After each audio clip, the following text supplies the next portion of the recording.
This is Teachers Talk Radio, and you are listening live. Hey, very good morning to you. It is Saturday, the 23rd of March 2024, and this morning we are talking generation gaps. I want to know who Generation Alpha are. What are these kids? What is their makeup? And how can we bridge that generation gap to make teaching them much easier?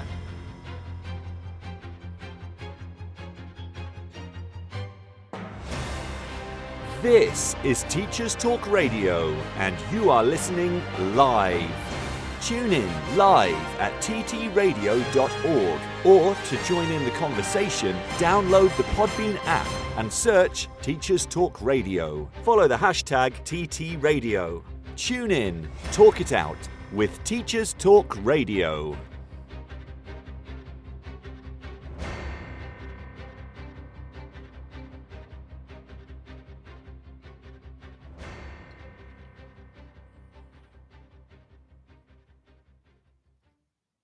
Good morning and a very happy Easter holidays to those of you who have already started. I am so grateful to have had my last day at school yesterday. We finished yesterday lunchtime, which was not a moment too soon, because as I said to Tom the other day, this has felt like the longest short half term ever. I don't know about you guys, but for me, February, the half-term holiday, despite only being 5 weeks ago, seems like a lifetime ago. And Christmas, I don't even know. 2024 itself seems to be going very, very quickly. And yet the last 5 weeks have been so slow. And I've noticed that people are starting to get very crabby with each other, both children and adults alike. I don't know what it's been like in your workplaces over the past couple of weeks, but I have certainly noticed that the tiredness is beginning to set in. The work stress from people is beginning to set in, and little niggles that may have previously just gone over people's heads, or that you yourself would not have thought to say, are coming out and are having a deeper impact maybe than you intended. So this is kind of your periodic reminder from the Saturday morning breakfast show, because here we put mental health as a priority, both for our young people, but also for ourselves. We are absolutely prioritizing teacher mental health here. Take care of yourselves. Take care of yourselves both in terms of not putting yourself in a position where you can be niggled at, where you can be on the receiving end of somebody's niggles, but also protect yourself by not putting yourself in a position to be niggly as much as possible.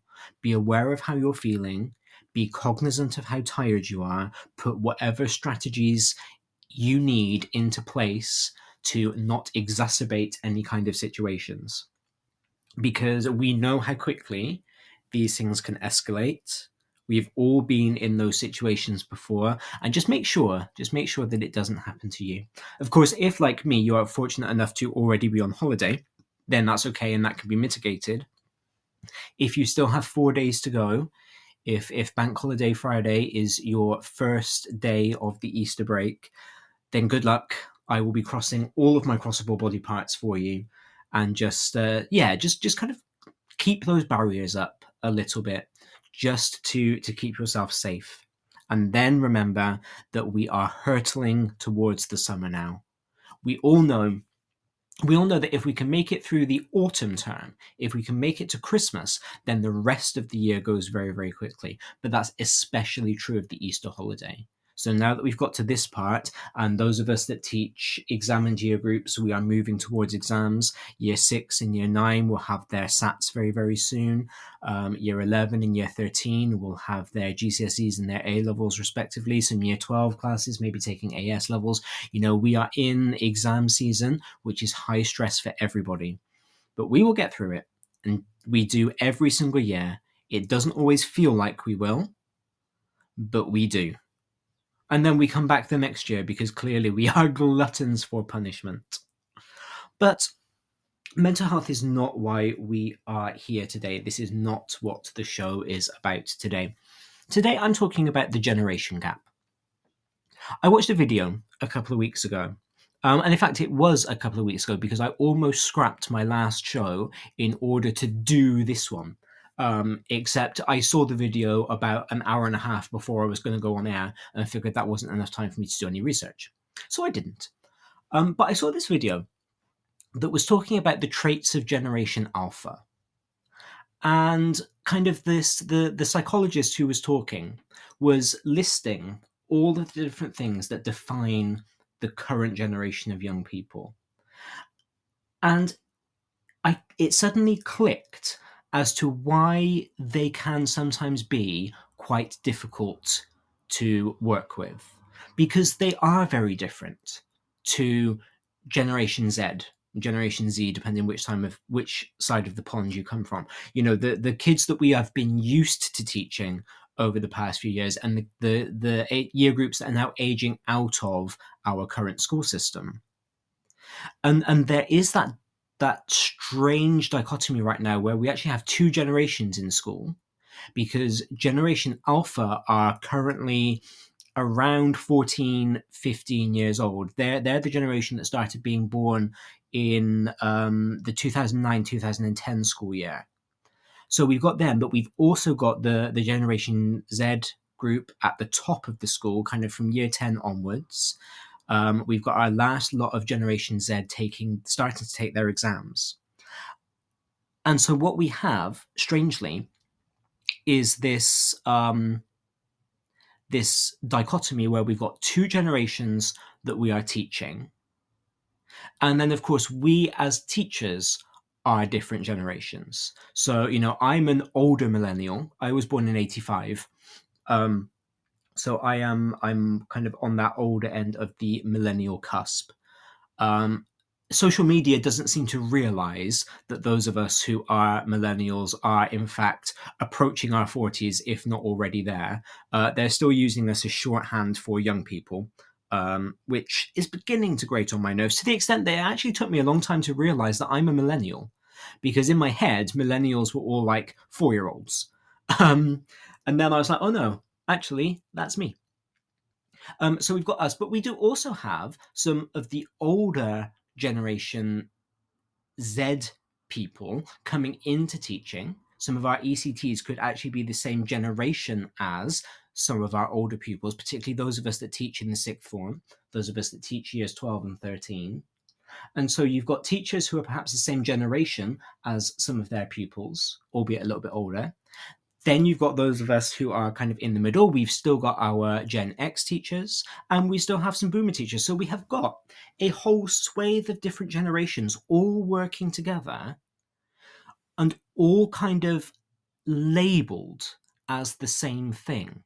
You know, you sit in the staff room and you are all teachers, despite the fact that there might be, boomers, X, millennials, Z, 4 different generations sitting in that staff room, all with very different life experiences, all with very different approaches to how they want to live their lives, but clumped together under this umbrella of teacher. And then we've got the same with the children. We've got our Gen Z at the older age of the spectrum. We've got our Gen Alpha at the younger end of the spectrum, and we are clumping them together as the children that we teach. And we're kind of expecting them to be the same as the children that we were teaching 10 years ago when everybody was Gen Z, or the children who were being taught 20 years ago when I was just at school. I can just say that I was at school 20 years ago. So I'm going to milk that because I've got like 6 more months of being able to say that. So 20 years ago when I was at school. And, you know, I am colleagues with one of my teachers, which is a very, very strange situation. But the idea that he is kind of having the same approach to current kids that he may have had towards me and my cohort seems a bit strange, because I can see how the children currently are different from how I was from my class at school. And so I've been really interested to kind of go on this journey and explore the different generations recently. And it tied in quite nicely just by happenstance, because Tom, good morning, Tom. I know that you're listening. I can see you here in the studio. Tom did a Twitter space early last week about the behavioral issues that we're all seeing in school. It was really, really interesting. Whole range of different perspectives. If you haven't listened back to that, please do. It's well worth a listen. I've recommended it to many of my colleagues over the past week as we've been having discussions about behavior. And kind of listening into that show and listening to what other people had to say, I kind of felt compelled to phone in myself, because I suddenly realized, based on what other people were saying, based on what Tom was saying, based on the reading that I've been doing to prep for today's show, that one of the reasons that behavior seems to be such an issue at the moment is because we're not taking generational differences into account. Now, I'm not saying that we need to pander to generational differences, and I'm not saying that understanding generational differences is going to solve all of our problems. But it occurred to me that, we think about our SEN children, for example. We think about our ESOL children. We think about our high attainers versus our mid attainers versus our low attainers, and we differentiate for all of those. That's considered good practice, to differentiate for our different abilities. But how regularly do we differentiate our practice for the different generations that we teach? Now, granted, this doesn't happen very often. We don't have a couple of different generations in school that often. And as teachers, you will maybe only see this once or twice in your career. So it's not something that is routinely part of our practice. But how often do we think about the personalities of the children that we're dealing with, the commonalities of the children that we're dealing with, rather than the differences, the things that inform them as a generation? How often do we think about those things, and instead of complaining about them, go, well, okay, that explains why they are this way, so this is what I have to do to handle that, to deal with that, to tackle that? Because I think it's very easy for us to say, and in fact, I think I said this on my last show, one of my year 9s the other day used TikTok as an excuse for his short attention span. He said to me, oh, everybody knows that TikTok has shortened kids' attention spans, so it's not my fault. And I sort of said, well, no, it's not your fault, but your attention span can be trained, and so part of my job now is to train it, is to help you to get it back.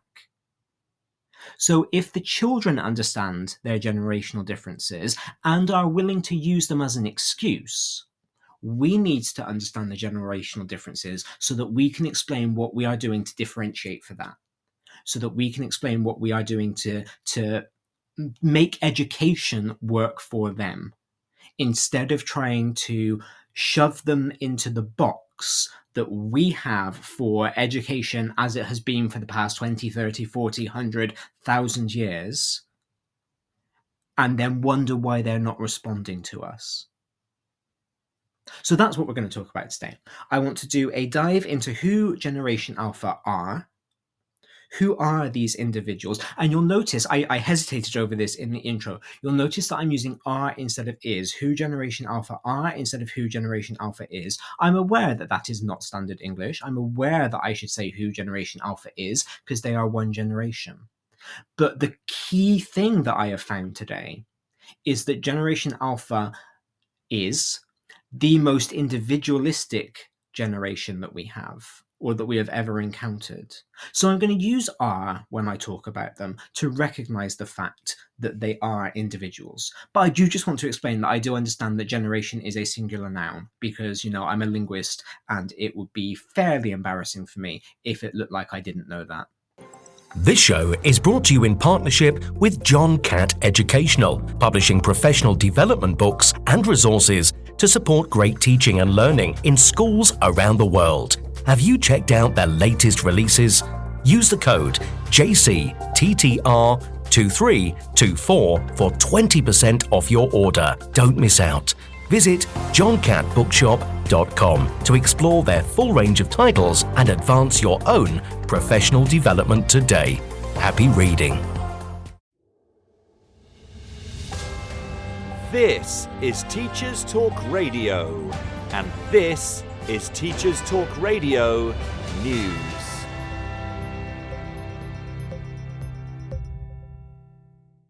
The BBC News website features a long read on the topic of school buildings and fears that some schools will miss out on a rebuild. The last places on a scheme to rebuild schools in England are reported to have gone to schools with issues caused by reinforced autoclaved aerated concrete, or RAC. This has left some school leaders frustrated and unions accusing the government of cutting corners by using existing schemes to deal with a new problem. The government says it has invested £15 billion in school buildings since 2015, and the School Rebuildings Programme, known as SRP, aims to rebuild or refurbish 500 schools in a decade. The first 99 were selected by the DfE in 2021, having been identified as in the worst condition. Local authorities and school trusts were then invited to nominate schools in 2022. Around 300 schools were successful. 797 schools were rejected but hoped to be chosen in subsequent selection rounds. However, for many, they were disappointed not to be named in the final list of 110 schools. In recent months, it has emerged that 106 out of the 110 have been affected by RAC. Head teachers leading in crumbling, ageing buildings are disappointed. They are coping with leaking roofs, temporary buildings and plumbing issues. The article reports on 3 schools from across England who have all missed out. In Northern Ireland, unions representing further education lecturers have voted to reject what they describe as an insulting pay offer. Members of the UCU and the NASUWT have been offered a 5% increase plus an unconsolidated payment of £1,500. Both unions have called on the Economy Minister to engage with them to close an education pay gap. Earlier this month, there was a formal offer on school teachers' pay, but union leaders say that in FE, staff have watched the pay gap widen for far too long. The NASUWT's General Secretary, Dr Patrick Roach, said FE lecturers in Northern Ireland are fed up with being treated as second-class teachers. FE Week also reports on the sector with an article focusing on the government's plan for a new Advanced British Standard qualification. College membership bodies and school leaders' unions have released responses to the government consultation on the proposal, which closed last week. The plan was announced by Rishi Sunak last year, that the ABS would replace T-levels and A-levels in around 10 years' time, although an upcoming election may change all this. Both the NAHT and ASCL have released their responses, focusing on concerns that the new proposals are clunky and that they undermine the parity of esteem between academic and technical education, and that without investment in recruitment are also unworkable. Under the plan, students would study a set of subject majors and minors, with all required to study English and maths to the age of 18. Unions also warned against considering reform in isolation, and that it should be considered as part of a whole, from EYFS to Key Stage 5. Full details can be found on the FE Week website, whilst a similar article in the TES focuses on comments by Exam Board OCR due to concerns of teacher recruitment and school space needed to deliver ABS. OCR says that there are opportunities for change, but that it disagrees with government proposals. It also expressed the view that the A-level name should be kept due to its strong and growing international reputation.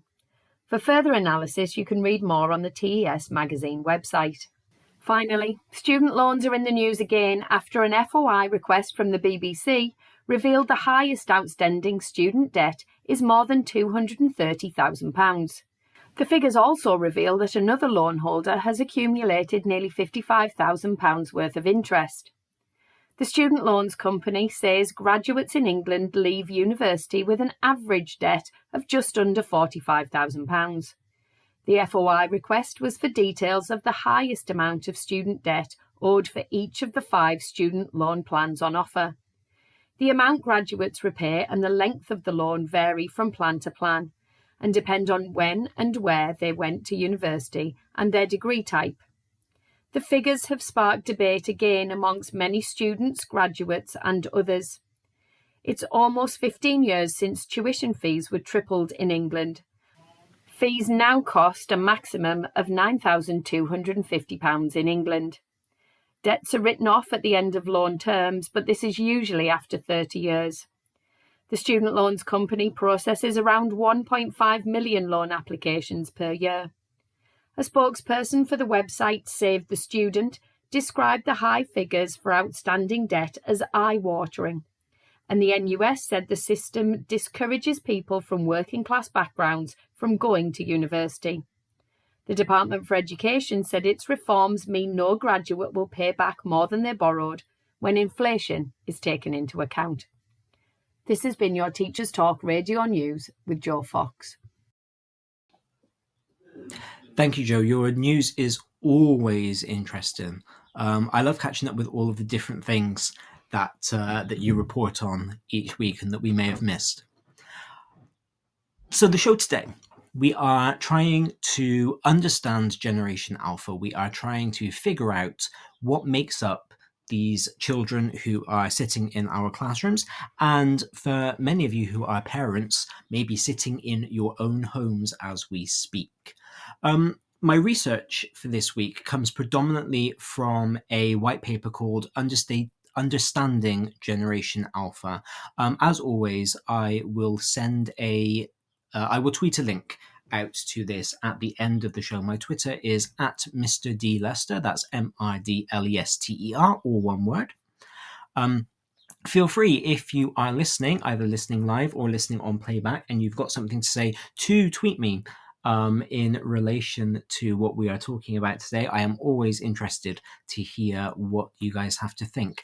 This paper actually was published in Australia. It has been written by 2 social scientists, Mark McCrindle and Ashley Fell, who are the leading authorities on Generation Alpha and the emerging generations. So what I'm finding quite interesting to start with is the fact that we are seeing generational similarities across the world. And so I love the fact that we can look at social sciences from all kinds of countries and draw information from them. I'm very much a believer in international cooperation and collaboration when it comes to research. So we're drawing on this Australian white paper, which kind of leads with a quote: "If organizations want to not only exist in a decade's time, but thrive and flourish, then understanding Generation Alpha is imperative." And I would argue that that is not only true for organizations and businesses, but also for schools. If schools want to thrive and flourish and encourage our children to thrive and flourish, then we need to understand them. We make so many efforts, as I said before the news, we make so many efforts to understand our children as individuals. But how much effort do we make to actually understand them as a collective, to understand them as a generation? Now, obviously, this is not to say that every single individual within a generation is the same. If we look at the stereotypes for millennials, for example, for my generation, I will point out that I cannot stand avocado toast. I hate avocado, it's disgusting. I do not like iced coffee, to be honest. I don't understand why you would want your coffee cold when you can have it warm. I do like frappuccinos, but I don't think they're the same thing. A frappuccino is more like a milkshake. So, even from my own experiences, I can talk about 2 millennial stereotypes that I personally do not ascribe to without even thinking. So I'm not saying that all Generation Alpha fit into these kinds of things that I'm going to talk about over the next hour or so. But it is good to understand them as a generation, to understand their generational mindset, to understand their influences and what that means on them as they develop. So, Mark McCrindle and Ashley Fell have done they've published this document, this white paper, all about who Generation Alpha are, what influences them, what makes them up. It starts off in the introduction. There is a generation that comprises more than 1 in 7 people who are influencing the purchasing power of their household and are key to the future, yet few people have heard of them. That's not so true anymore. This paper is a few years old. Within the next 4 years, they will outnumber the baby boomers, and many of them will live to see the 22nd century. We are talking about Generation Alpha, the current generation of children who began being born in the year 2010. They are often the children of millennials and often the youngest siblings of Generation Z. There are 3 million of them in Australia alone, and more than 2.8 million of them born globally every week. When they have all been born in 2025, so actually next year, we see the end of the birth of Generation Alpha, they will number more than 2 billion people, which will mark the largest generation in the world's history. So not only are there a lot of them, and not only will there be a lot of them, they also have this incredibly broad influence and this incredibly broad purchasing power, way beyond their years. Their access to technology, and so their access to purchasing, is unparalleled. If you think about it, a child who is sitting in your classroom with a phone could buy something immediately during your lesson. They could just sit there and purchase something. And they quite often do. A lot of our children these days have their own bank accounts. They have their own cards to facilitate online learning. There are whole banks set up dedicated to teaching children how to raise money, how to spend and save money responsibly. And so people are recognizing that children are making financial decisions. How many times have we seen on the news about a parent's credit card that has been taken and, thousands of pounds spent on toys or spent on V-Bucks on Fortnite or, whatever it might be? Children understand purchasing. They may not understand what money actually means and how we earn it, how it comes about, but they know it exists and they know that they can buy things. They're in the social media space, and social media is driven by sponsorship, by promotion, by adverts. So they are aware of the power of advertising, they are aware of the power of purchasing, and they are aware that if there is stuff out there, then they can buy it. They might just not be aware of whether they personally or their parents have the money to be able to afford it. They shape the social media landscape, they are popular culture influences, and they are the emerging consumers. They represent the future. They represent the lens through which the future will be seen. So for those of us who are teaching them, those of us who are shaping the future, it's important to understand them so that we know what we are shaping. So as I've said, there are 2.8 million children being born each week, and every single one of them is in this generation. There will be 2.2 billion of them globally in 2025. So if you are listening back to this show after 2025, because of course here on Teachers Talk Radio, all of our shows are released as podcasts after the live broadcast and are available for you to listen to at any point. There will be 2.2 billion Generation Alpha members on the planet. The top countries of birth at the moment are India, China, and Indonesia. Those are the top 3 countries where children are being born. So those are the countries that are going to have the most members of Generation Alpha. which means that we can start looking at those countries to see where many of the trends will be. Because as our children are looking for their contemporaries on social media, particularly as they got older, maybe not so much now, but as they begin to enter the workspace, they will start looking to network, they will start looking for people of their generation at the same kind of life level that they are to make friends, to network with. We will probably see a lot of influences coming from those three countries, from India, from China, from Indonesia.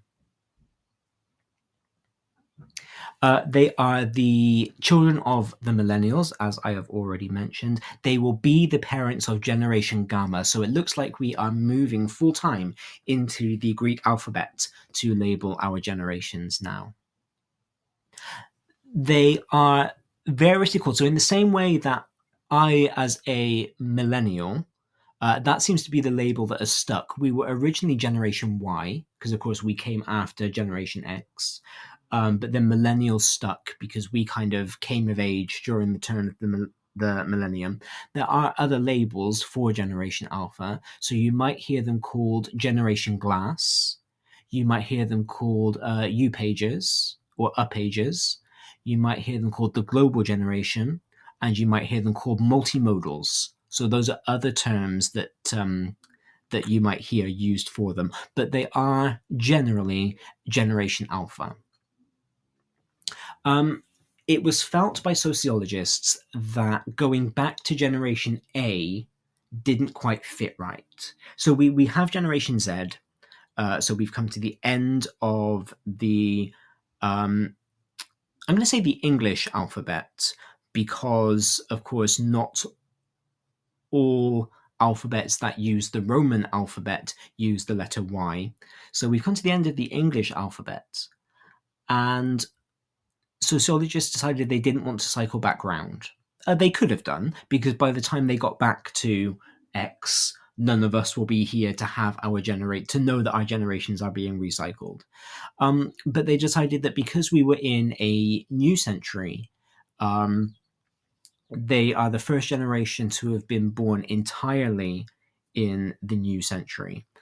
They kind of didn't want to cycle. They didn't want to cycle back round. They wanted to kind of start afresh, which is why we've now switched over to the Greek alphabet. The top names at the moment among Generation Alpha members for boys, this is of course in the English-speaking world, are Noah, Oliver, and William. And for girls, Olivia, Ava, and Amelia. So we've gone back to what I would consider to be quite traditional names for these children. Noah is a biblical name. Oliver, William, both names that date way, way back in the English language. So we are seeing their parents, the millennials, my generation, putting these very traditional names onto their children, but the children themselves are proving to be anything but traditional.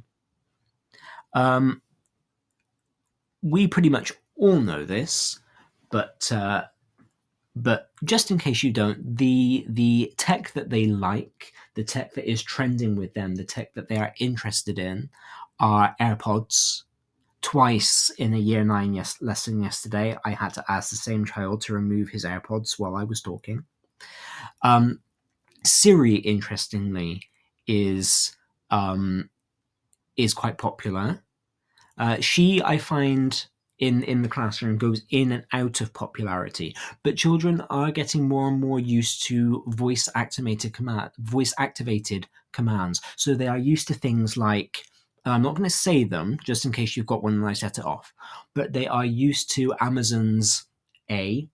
They are used to Google being able to be voice commanded. And so kind of going back to Siri, they are used to just being able to ask a question vocally out loud and have it answered back to them. They don't like the typing. Apple Watches are very trendy with them. So Apple is kind of the big tech company that they are interested in at the moment. Artificial intelligence is very trendy with them. Now, I'm very lucky, and so far, I have not yet had an assignment handed in to me that has been written using ChatGPT or any other kind of artificial intelligence. They are still using Google Translate, but I think that's mostly as a rebellion because I tell them that I don't like it. And I tell them that I can always tell, and they never believe me. And so they try it on, and I can always tell. And 5G is their big thing. They know about 5G. They, because they are always connected, they are constantly connected to the internet. They understand what the different types of internet are, how they connect, why they connect to different things. We are beyond physical media, so no more DVDs, no more CDs. But what's interesting is that streaming media currently is having a backlash amongst Generation Z because, of course, if you buy something digitally, if you buy a song download, if you buy a film, if you buy an ebook, you don't technically own it. And the service from which you bought it is free to remove it at any time. So digital media are currently having a pushback by Gen Z. It'll be interesting to see whether Gen Alpha feel the same and whether Blu-ray discs and DVDs kind of make a comeback in the same way that vinyl has for music in the next 10 or 15 years.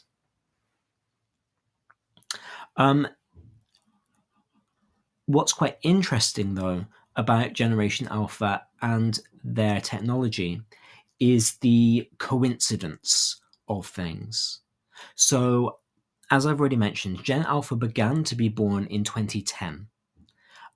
This was the beginning of the digital era, the beginning of the kind of dominance of devices. They were born the same year as the first generation iPad was released and the year that Instagram was launched.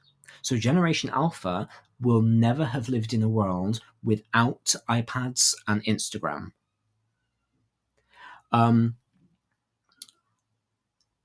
They will have seen the evolution of Apple. They will have seen the evolution of picture and video based social media. Blogs had already come and gone by the time they came along. They are used to social media being vocal. They are used to social media being video, and they are used to social media being short form.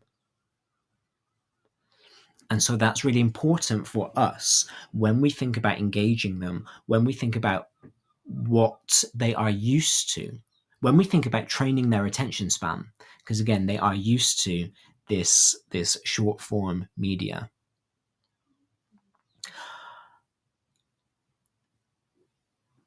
It's interesting, I think, that sociologists have called them Generation Alpha, because, like I've just said, they could have cycled back. They could have gone back round and been Generation A. But by naming them Alpha, by giving them a completely new alphabet, we are kind of already showing them that they are the beginning of something new. Good morning, Letty, who has texted in. I am so happy to have you here today. I hope you find the show interesting. So we are seeing them being something new. We are seeing them as the start of something new. First generation born entirely in this century. The first generation born since the awful hurricane season that we had back in 2005. And during that time, there were so many storms that we had used up all of the English alphabet names, and then they started going to the Greek alphabet. So we had Hurricane Alpha, Hurricane Beta, etc. And that kind of normalized this idea in the sciences that when you run out of letters in the English language alphabet, you then switch over to the Greek one. So kind of with the social sciences being a legitimate science, it makes sense to follow that same scientific nomenclature. What's interesting, though, is that this paper says that generic labels rather than descriptive ones are more likely to last. So where you've got baby boomers, for example, which is a descriptive label, that describes a very unique generational phenomenon that happened at the start of their generation. And that's why that has stuck. As a millennial, I had something unique happen to me because we turned into a new millennium as I was growing up. And that is something different. And so that's why that stuck as opposed to Generation Y. But unless we have something big and world-changing happen over the next couple of years, and please let's not, because we've only just done that, then alpha is more likely to stick, because otherwise we're just kind of plucking something at random that may or may not define them as a generation. So it's all about that definition. It's all about what calls them, what calls them to be who they are. It's kind of like a blank slate for them. Now, it might seem a bit strange that there is all of this research, that there is enough to be able to publish a white paper on Generation Alpha already. But what is quite interesting is that social sciences are now advanced enough that predictions can be made based on previous knowledge. So based on their surrounding factors and based on forward forecasts. So social scientists are able to look at the age of their parents, the cultural mix, the socioeconomics, the family size, and the life expectancy, and draw conclusions from that. There is also research that has been done on millennials, on my generation, who are the parents of Generation Alpha, which will give a sense of how the generation will be raised. And of course, there has been research done into Generation X, the generation that came before me, that will give a sense of the kind of top of the pay scale, the kind of senior leadership that will exist when Generation Alpha go into the job market. So we can begin to speculate about what jobs will look like when they start to get them. So, a lot of what we're talking about, a lot of this social science is speculative, but Generation Alpha are now old enough. Like I said, the older ones are about 14, 15 years old. They are now old enough for us to know whether a lot of these predictions are accurate, and so whether we can continue to forecast.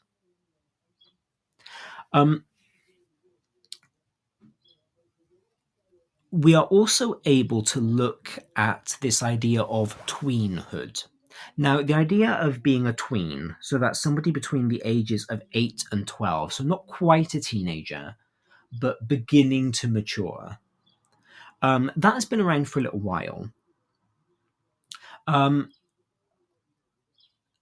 But they seem to really be coming into their own with Generation Alpha.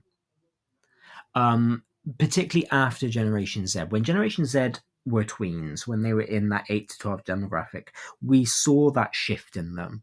We were talking about how kids are growing up sooner, but we are really seeing that with Generation Alpha. And so because they are growing up sooner, we are able to kind of, again, make some more predictions, some more forecasts about how they will be as they aged. Social media, of course, is integral to the development of this idea of a tween identity. And I find this really interesting. One of the things that we do at A-level for modern languages is we talk about music as popular culture. And I was doing some revision with my year 13s just last week about French music, and we were talking about the invention of the teenager. If you have not listened to it, I have in fact done a whole show in the past on the kind of historicity of childhood and what that means. So please do go back and listen to that if you're interested. But essentially, the teenager kind of came along in the 1950s, 1960s, and began to be differentiated from childhood and adulthood by music, by fashion, by their own very specific set of interests. And that's kind of carried on. And we now understand teenagers as an age class of their own. What's interesting is that through Generation Z and now into Generation Alpha, the tweens are beginning to be seen as an age class of their own. This 8 to 12 demographic is becoming really, really important, and it is becoming a demographic in media, in music, in film, in books, in fashion, in toys, in everything. This kind of 8 to 12 age range is becoming very important, and it's, again, because of social media. Now, what's interesting, of course, is that most social media will ask you to be 13 before you can sign up for an account. So we are seeing our tweens accessing social media before the social media platforms say that they are ready, or that it's appropriate, or for whatever reason they have, putting these age barriers in place. And this is something we need to be aware of. I remember the first time I heard of year 3 children, so being about 8 years old, who knew TikTok dances. And I was quite shocked about that, because I sat there and I thought, why are you on TikTok? Why are you seeing this stuff?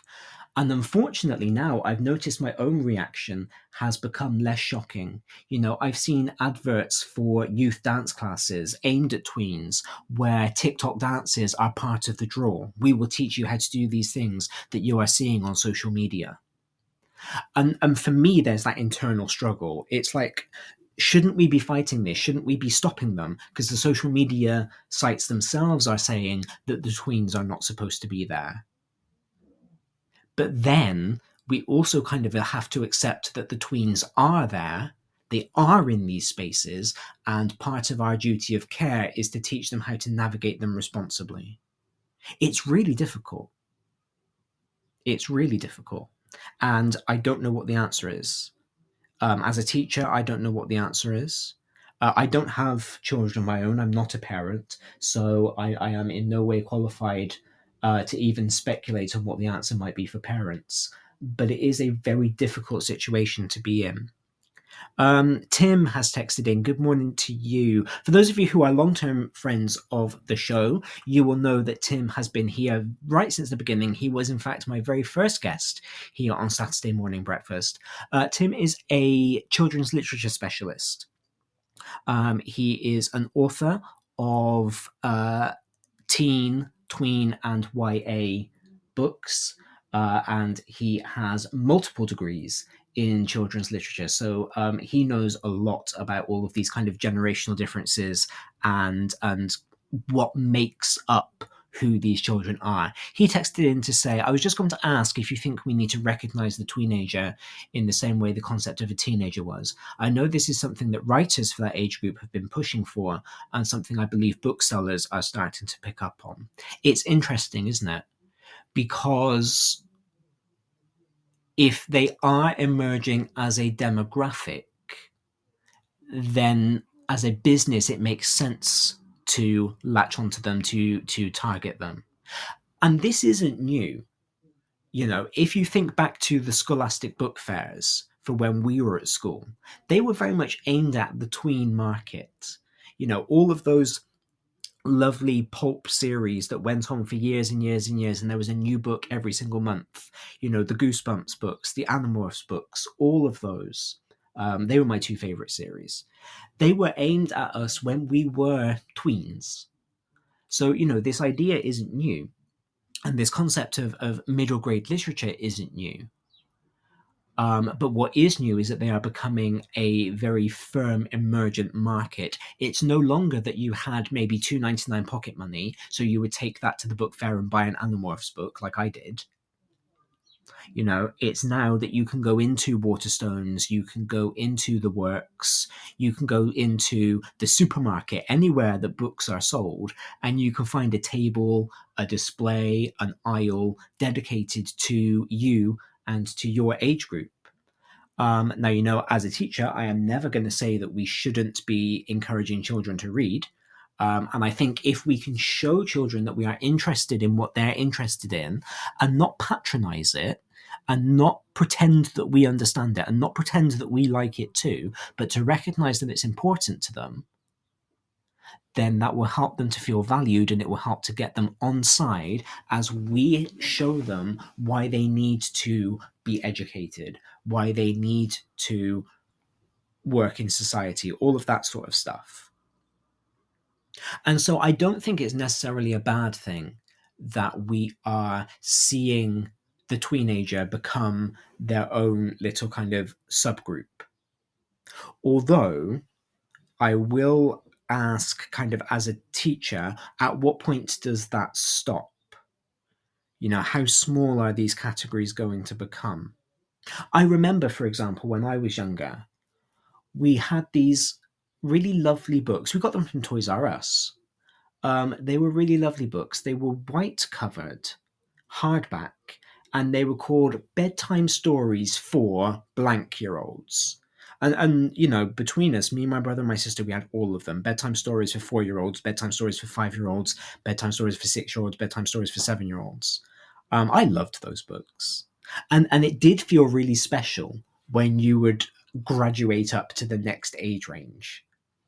But it's like, do we need our categories to go back to being that small?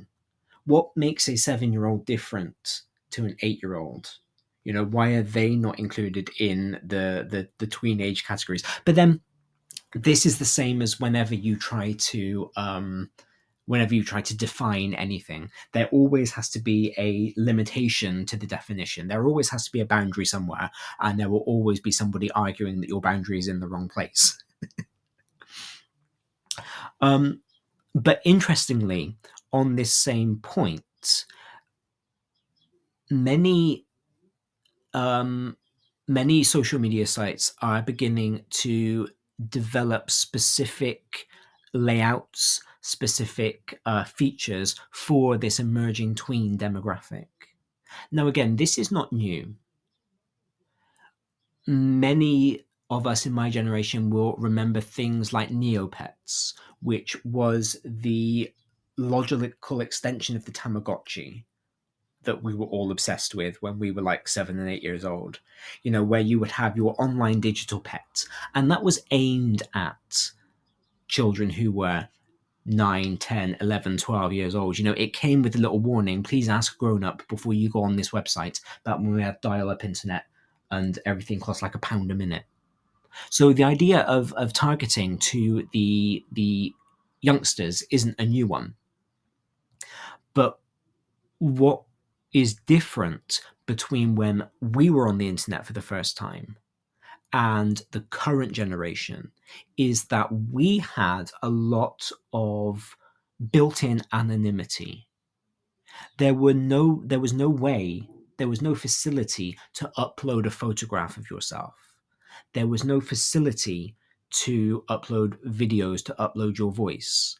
You set up a Neopets account, a MySpace page, an MSN Messenger, and you kind of didn't use your real name. You used something that was funny, and then they gave you an avatar.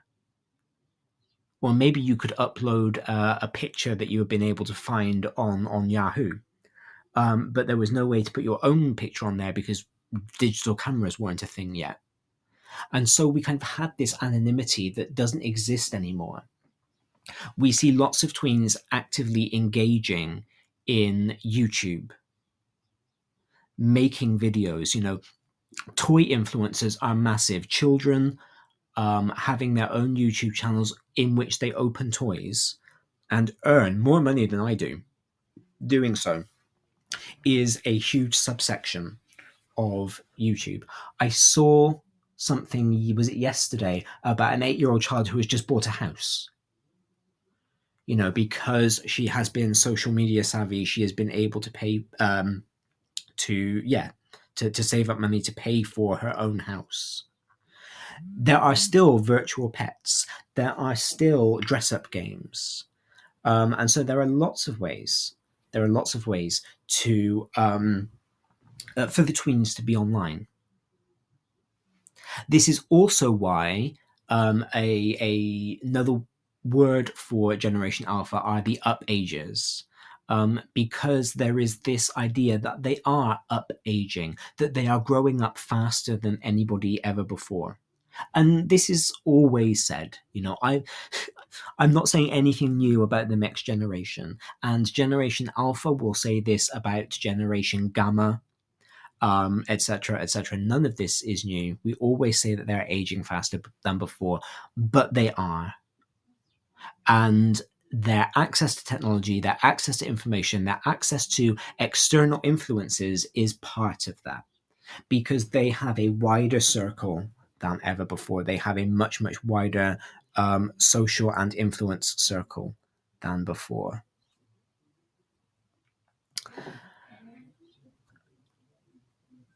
It's really important for us to think about how they are shaped by technology, I think, because that is their defining characteristic.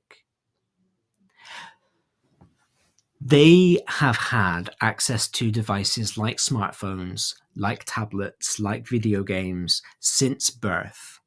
Okay, again, like I said, they were born, the first Generation Alpha children were born the same year as the iPad. And we see it all the time. It's constantly commented on about young children being given iPads to keep themselves entertained. It's also interesting that technology has a greater uptake than ever before. And this is not to do with them. You know, they're not out there buying new iPads necessarily. I suppose they might be.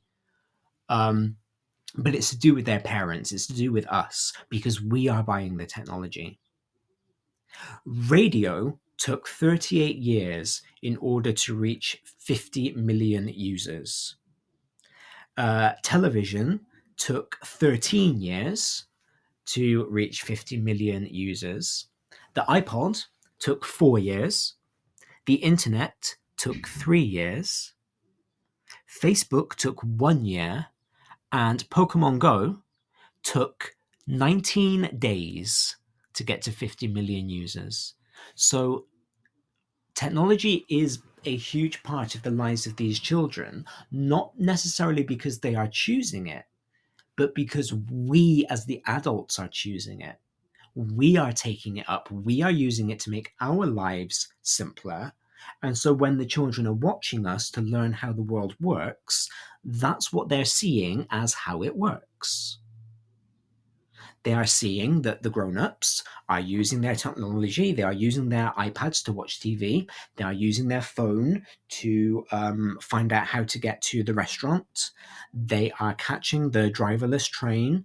They are talking about the driverless cars. And for them, that's normal. For them, that is how the world works. And we can sit around all day and say, well, it wasn't like that when I was a child, because it wasn't. But it is like that for them as children.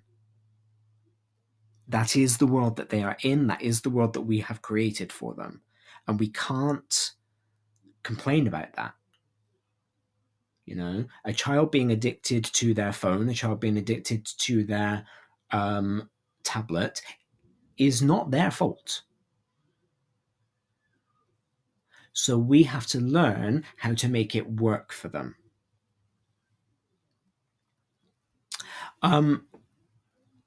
They, of course, have more screen time than ever before.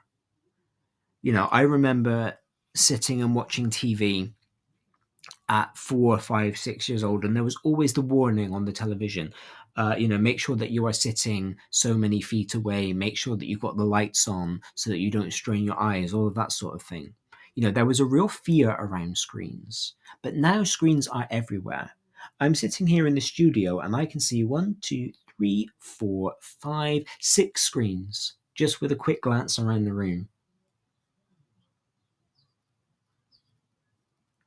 So that's what the children are seeing. That's what they are being brought up to believe to be normal. And this is going to influence their engagement. This is going to influence their priorities. And this is kind of what is important to us as their teachers and, as their parents, as writers for them. I have a broad range of people who listen into the show.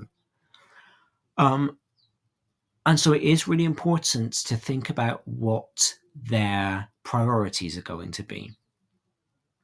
So the white paper that I've been referencing kind of speculates that these will be the Generation Alpha priorities for lots of different things. For educational outcomes, we're going to start there because this is Teachers Talk Radio. We are focused on teaching. We are focused on education. Adaptability is their priority. They want skills that will, or they are going to want and need skills that can have them work in a range of different jobs across their lifetime. We're seeing that now. We are seeing the end of a career for life. We are certainly seeing the end of a workplace for life. We are being encouraged these days not to stay in one workplace for too long and to move around.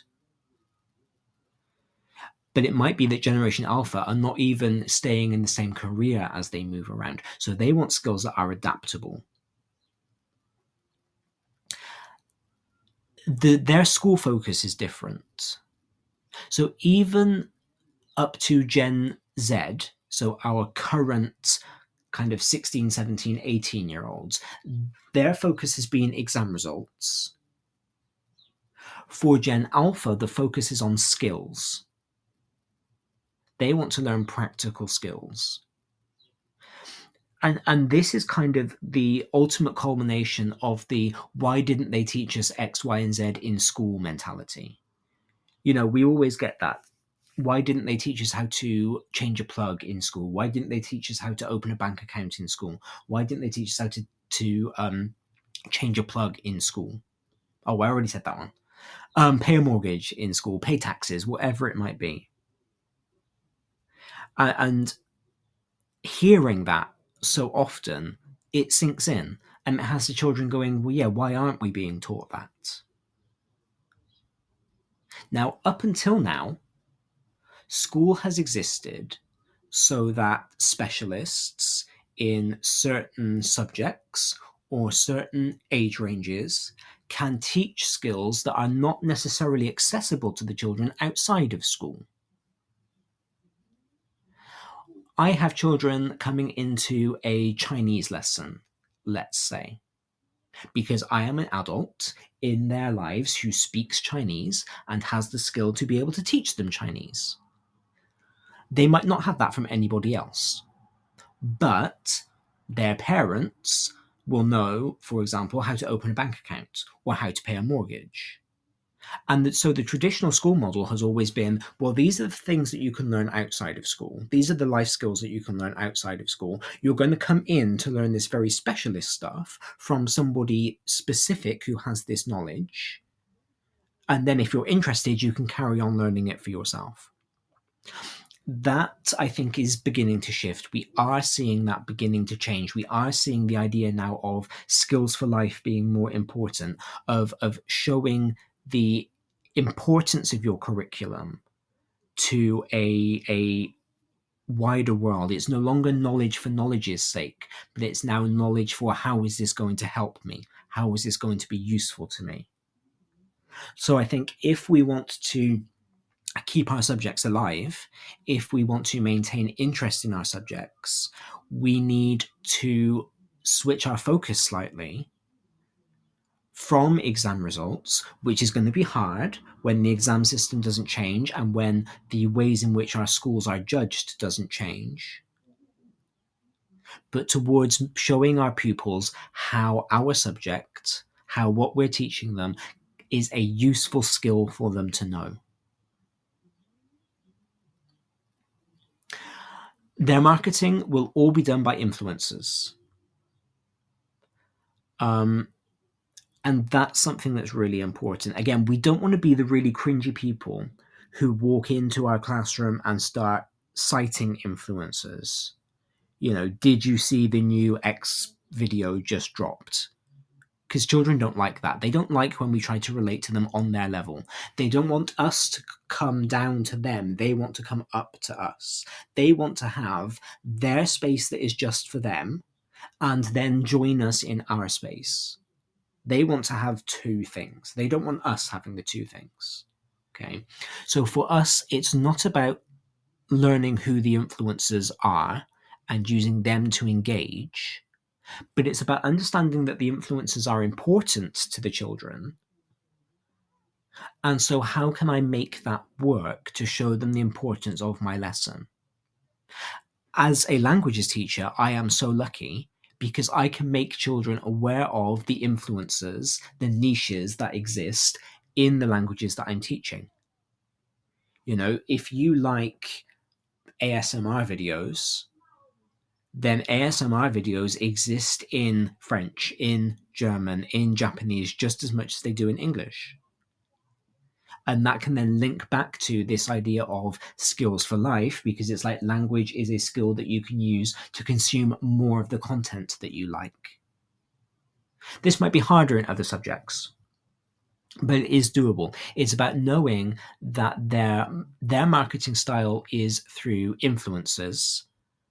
They understand the world of influencers. They like the world of influencers. And so how can we use that to talk their language without being patronizing? Now, interestingly, their working style is going to be more collaborative than ever. And this links back to a point that I was saying about, that I said on Tom's space about behavior last week, because Generation Alpha are proving to be the most individualistic generation that we have ever seen. Now, it's important to note, of course, that if you believe in Vygotsky's zones of proximal development, then you will believe that all children start off having this very egocentric view of the world, this very individualistic view of the world. How does everything impact me?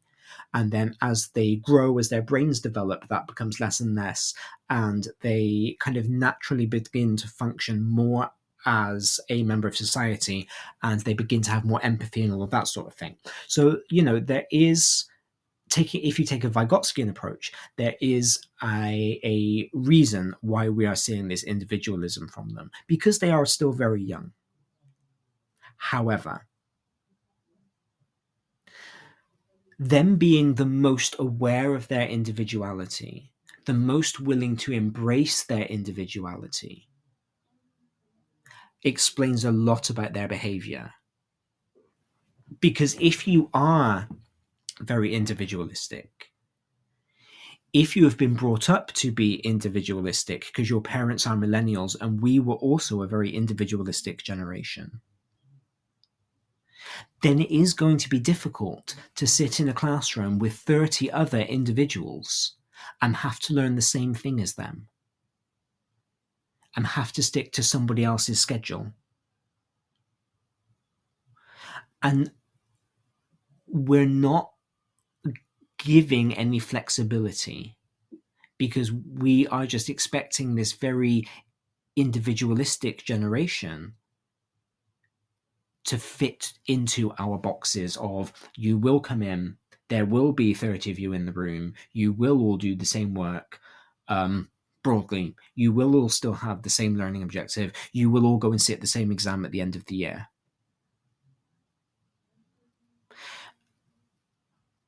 And you can understand why they might rebel against that.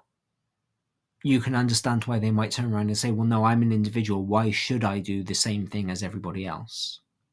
And again, we kind of have a choice, sort of, as a society, don't we, as to whether we try and bend them and mold them into fitting into society, or whether we try and meet them halfway and go, yes, you are an individual, and I will do whatever I can to make sure that you as an individual learn what you need to learn. But our current system is not set up for that. Our current system isn't designed for that. And that's, I think, where a lot of the friction is coming from. But interestingly, given how individualistic the generation is, it's projected that their preferred working style will be collaborative. So they will like to work together. So I'm going to suggest trying to use as much group work in your lessons as possible. Get them talking with their peers, get them constructing knowledge. I trained as a social constructivist, so this is quite natural, quite straightforward for me. But I think that the best way to get them on board in the classroom is going to be much less teacher-led. We've been told for years to keep our teacher talk down, make sure that the children are always active, make sure that they're doing something. I think it's going to need to be reduced even more. And the kind of collaborative approach to learning is going to be even more important. For them, their ideal leader, and this relates, is an empowerer. Somebody who will give them what they need to succeed. They see themselves as individuals. They see themselves as capable of success. And so the person who's going to lead them needs to be the person who is going to set them up for that success. And again, that's how we can position ourselves in the classroom to appeal to their generational mentality. You want to succeed. You want to have a good life. I'm the person that can help you to get there. I'm not an oppositional figure. I'm not an authority figure because I don't actually have to be. I can be your collaborator. I'm not going to be your friend because I am your teacher, but I can be your collaborator in this knowledge. I can be your collaborator in this curriculum. And I can then empower you to use it later in life. They are going to get far more used to using their phones to pay for things. We have seen that for a long time now. That's been coming out of China for a while, and it's only going to get worse. I'm not even sure if my phone can pay for stuff, to be honest. And if it can, I don't know how. But swiping your phone is going to become a thing. Not going to lie, I kind of like the idea because, don't have to carry cards around with you anymore. So that's going to be very useful. Not great, though, if you lose your phone. Their technology is going to be largely voice recognition. We've seen that from the fact that they like Siri. So voice commanding is going to be very, very important to them. So it'll be interesting to see whether that begins to find its way into things like the TV, speaking into your remote control in order to change the channel. Their consumer trends are going to be far more personalized. It's going to be much harder to predict their consumer trends because they are going to like what they like. And their business context is going to be focused around frequent disruption. There will be highs and there will be lows.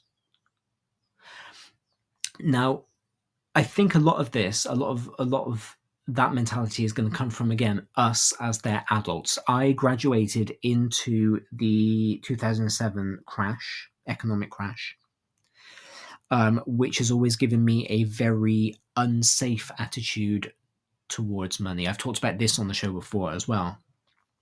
I am constantly expecting my income stream to be disrupted because I didn't graduate into the assured job that I was supposed to. I was told through 3 years of my B.Ed that I would definitely get a job full-time as a classroom teacher when I graduated. The economy crashed. That did not happen. And so I think, us having that mentality, us having those ideas, coupled with the fact that these kids have been through COVID, and so, disruption again has become a norm to their lives, that kind of explains why they are going to assume a disruptive business context. And it will be interesting to see whether they start creating their own disruption, whether they are more likely to leave a job, more likely to have shorter term contracts because they are used to that constant change, because they are used to that disruption. They are the most materially endowed and materially empowered generation ever.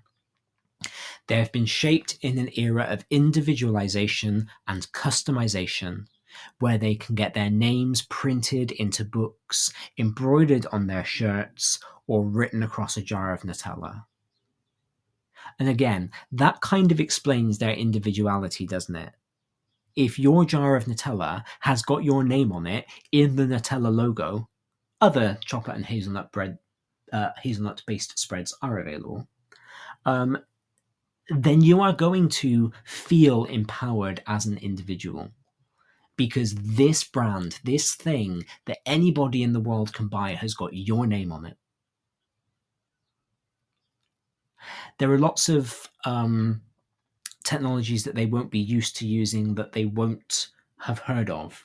I lamented to one of my year 12s on Thursday that I missed teaching the word magnétoscope in French. It was the word for VCR player, and I love that word. But we don't need to use it anymore because VCRs don't exist anymore. So for them, we are seeing the ends of things like dictionaries. And this is really interesting for me as an MFL teacher, because of course, for a few years now, dictionaries have not been allowed to be used in exams. So when I was training, dictionary skills was a big part of our training. We learned all sorts of games, all sorts of activities to teach children how to use a dictionary quickly and efficiently. It's actually not worth teaching them that anymore, because they're not allowed to use a dictionary in their exam anyway. And if they do need to use a word, they can use online dictionaries. And I constantly find myself signposting them to online dictionaries because they are fast, they are up to date, and the children have access to them wherever they want without having to carry around a dictionary with them. DVD players are beginning to disappear, again, because of streaming. Like I said before, I will be interested to see if that changes, because Generation Z are becoming a bit disenfranchised with digital media. But at the moment, DVDs are not a thing for Gen Alpha. They are used to streaming. And so that's going to change how we show media in the classroom. In languages, administering listening exams has changed because we are no longer provided with CDs for the listening exam. We are provided with an MP3. That's just how it is. It's interesting, isn't it? Because they are all about the digital. That's kind of what all of my research has boiled down to. And it's kind of what this entire white paper that I've been citing from has been about. And it's interesting because we as the adults tend to spin the technology as a negative. Everything that you read in any educational publication, on teacher social media, any of it is all about the negatives of the technology. It's all about the diminished attention span. It's all about the addiction to their online games. It's all about the influencers and the social media and how that's a bad thing. But it's not going away. This is what is defining their generation. They're not saying it outright, but if all of the social science research is being focused on the technology that Generation Alpha are using, then that is what is defining them as a generation. And we can sit around as the adults all we like and say, well, that's not how it should be. They need to be learning to write with a pen. All of their exams are going to be on paper, and so blah, blah, blah. But that's not the reality that they are living in. And we have a decision to make about whether we are training them to live in what will be their future, which will be very technology enabled, which means we need to teach them how to use technology responsibly. We need to teach them that, yes, in your job, you probably will have access to TikTok, but that doesn't mean your boss is going to like it if you are scrolling instead of working. And we don't do that if our blanket idea is, I'm going to take the technology away. Taking the technology away is the safest thing to do. I've done it in my own classroom this half term. I did a blanket no more devices in my lessons for one of my year groups because I was spending more time teaching them how to not misuse the technology than teaching French. But I'm actually doing them no long-term favors in that regard. But maybe they need actual lessons in how to use technology appropriately. Maybe we stop doing the same cyberbullying, bullying versus banter, all of that sort of stuff over and over again. That stuff is important. I'm not saying that it's not. But they don't need to hear it every single year. They could be taught how to successfully and appropriately use their technologies in that time, so that I can then focus on teaching French. So I do think that there needs to be a shift in what they are learning in their digital literacy courses, in their IT lessons, in their life skills lessons. And I do think that appropriate use of technology, which does include all of the safeguarding stuff, it does include keeping yourself safe online, but it also should include basic things like don't scroll TikTok when you should be working. If your boss is talking, then use your iPad to take notes, not to play Fortnite. Those sorts of things should be being explicitly taught to them and should then be being built into school policies and government policies.